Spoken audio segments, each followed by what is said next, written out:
Did the United States airstrike a girls' elementary school and kill 175 people?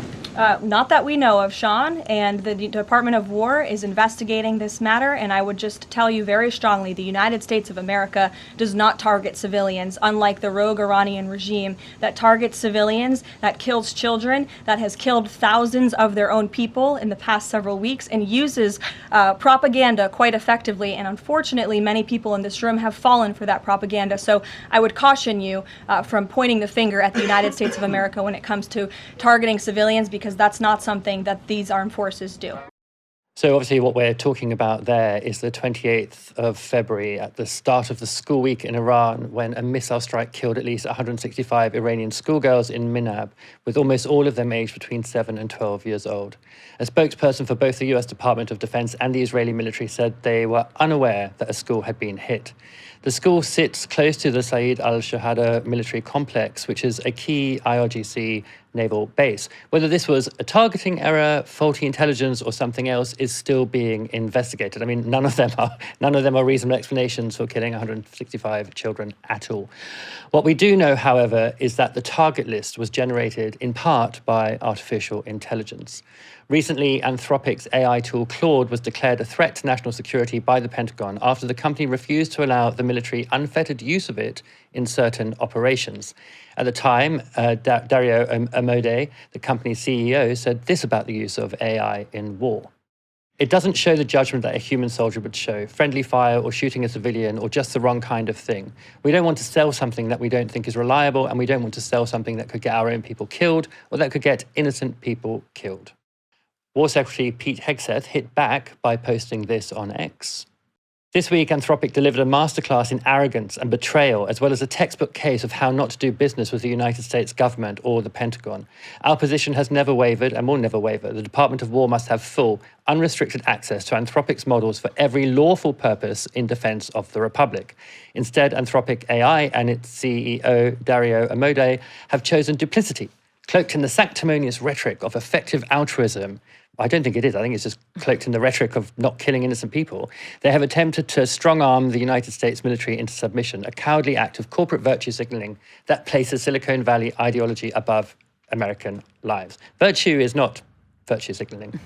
The US, however, still seems to be pretty dependent on Anthropic's tech. The Washington Post reported that within the first 20 hours of the war on Iran, a staggering 1,000 targets were identified. The article goes on to say this. As planning for a potential strike in Iran was underway, Maven, powered by Claude, suggested hundreds of targets, issued precise location coordinates, and prioritized those targets according to importance, said two of the people. The pairing of Maven and Claude has created a tool that is speeding the pace of the campaign, reducing Iran's ability to counterstrike, and turning weeks-long battle planning into real-time operations, said one of those people. The AI tools also evaluate a strike after it is initiated, the person said. Now, this isn't new territory either. Cast your mind back to the ongoing genocide in Gaza in its most sort of frantic phases, where tools such as Where's Daddy, a real-time tracking system, the Gospel, a structural targeting system, and Lavender, a database with thousands of potential targets, were all used. Paul Sharer, the executive vice president at the Center for a New American Security, told the Washington Post this. AI gets it wrong. We need humans to check the output of generative AI when the stakes are life and death. Now, Dalia, we don't know for sure that this school was generated as a target by the artificial intelligence used by the US military. I do think we know that there was previously a base there about 10 years ago that was then moved and the school built. I think that's part of the history of this building that I've read, which means that, you may have a model that is using outdated information, or has it sort of gathered that up and put it into its targeting practices. I mean, it's a broader question, just like, do you find the use of AI in war? The one argument is that, okay, actually, there's always going to be wars, and the use of AI means that targeting will be better. There'll be fewer civilians killed. The other is the one that was made there, which is that, well, actually, there's no kind of moral check or sort of even conscience style check, any kind of hesitation on the parts of computers to just sort of do what they've judged is the right thing to do in that situation. I say the word judge, I don't even think that's the right word. Calculated. Yeah, and it's also a difficult one because, it's not like war that doesn't involve AI or large language models, or, war that is driven by human beings. exclusively. It's not like those wars necessarily show restraint or humanity. You know, we've seen heinous things done in wars without the use of AI at all. But I think that point about how AI is often, and I think the public's misunderstanding or the kind of association that we make with AI is this idea that it can actually be, as you say, you know, more accurate, or it can remove human error, or it can remove human bias. And the implication of that is minimizing unnecessary loss of life. The problem with that is, first of all, accurate according to who? You know, we have just watched for 3 years Israel killing thousands and thousands of children, labeling an entire population as terrorists as a pretext for justifying their murder and genocide. So, you know, I'm sure Israel considered that to be highly accurate. You know, if you label everyone a terrorist, then it's accurate to then do wide-scale violence against them. So these kind of categories of definition are still being defined by the same people, and being defined by people who are, you know, genocidal in the case of Israel. But also, when we look at how this has been deployed in, for example, policing, you know, the use of predictive algorithms, the use of AI in policing, again, it was introduced as this way of correcting human bias. It was actually introduced as quite a progressive measure. But what you actually end up seeing is, because of the reliance on historical data, you end up seeing an acceleration and intensification of existing logics that then get deployed with even less window for accountability. Because, first of all, you know, if an algorithm breaks the law, who do you hold accountable?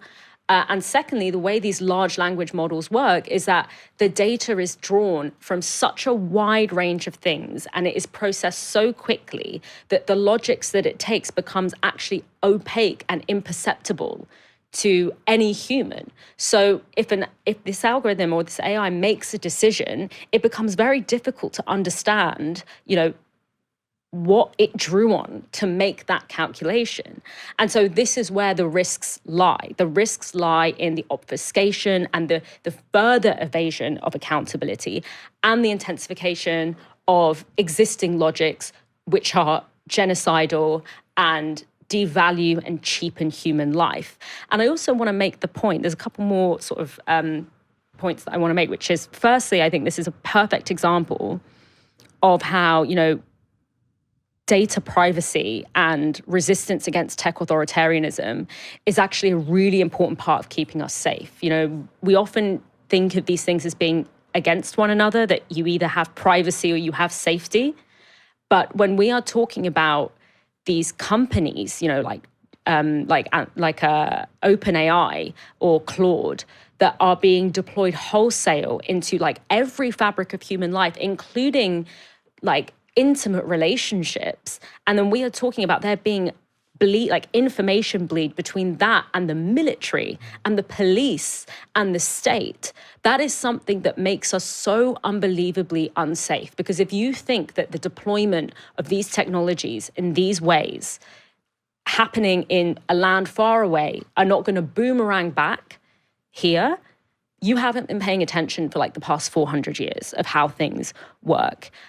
So I think that's also a really important point to make when it comes to the struggle for data sovereignty and the struggle for data privacy. Like, it's really important when we're talking about these huge corporate monopolies that are able to access a granularity and scale of data about us and the way that we live our lives that is literally unimaginable. Yeah, one of the ways in which that Where's Daddy software worked in Gaza, which was that, you know, it had a lot of information about, you know, people's phone numbers, but also their habits of movement, how many people were in the house. So there's all this data that's being gathered on civilians. You know, the families of fighters, if they even were fighters who were attacked, are still civilians, right?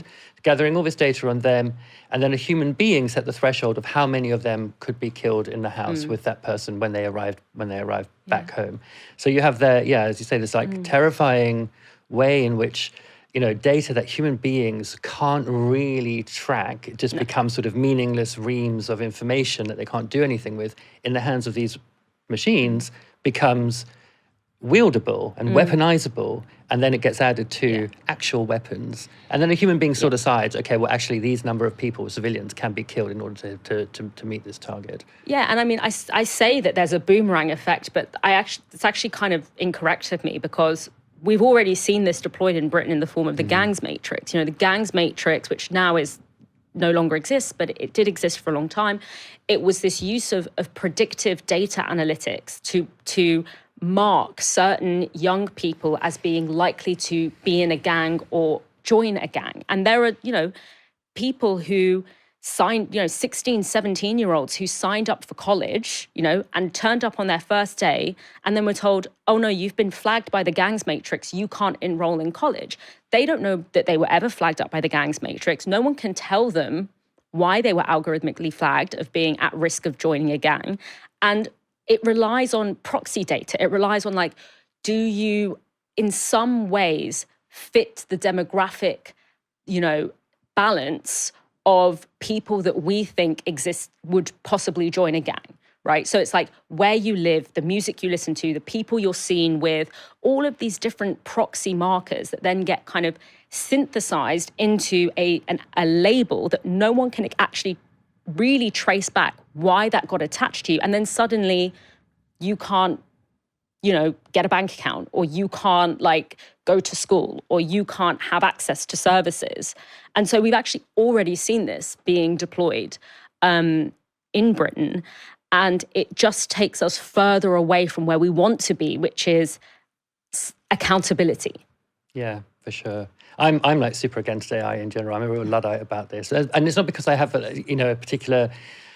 I mean, I do have some moral objections, but my resistance just comes from the fact that I actually I love my own brain, and I don't need OpenAI to write an email for me because I'm too lazy to do it myself or can't be bothered. But it is worth remembering, I think, that every time you use these products in that way, you are participating in this industrial military complex, which now involves these machines, these models. There's no firewall between what you're contributing to it by editing those emails and so on and so forth, and what's being used elsewhere. Anyway, let's go. It's not going anywhere. So, that's just a sort of rant into the darkness.